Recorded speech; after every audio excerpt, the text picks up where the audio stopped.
काय हा प्रश्न या ठिकाणी आहे।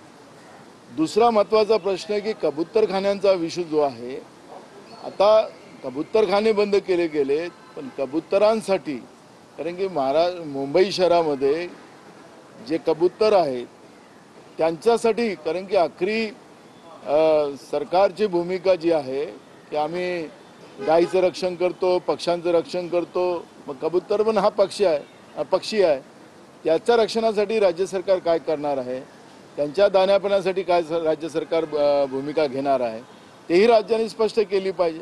पण राज्य सरकार स्पष्टच करायला तयार नाही आणि त्याच्यामुळे हा जो वाद निर्माण झालेला आहे आणि त्या वादाचाही मग जैन मुनी असतील त्यांनी मोठं आंदोलन इथं केलं, लोढा वेगळं बोलतात आहेत आणि म्हणून राज्य सरकारची जी फजिती झालेली आहे, कायदा सुव्यवस्था न सांभाळण्याची परिस्थिती राज्य सरकारची झालेली आहे, ती भयावह आहे।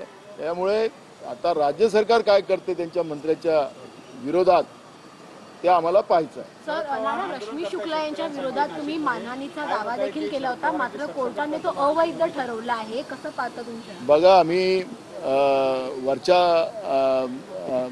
कोर्टामध्ये अपील करण्याचा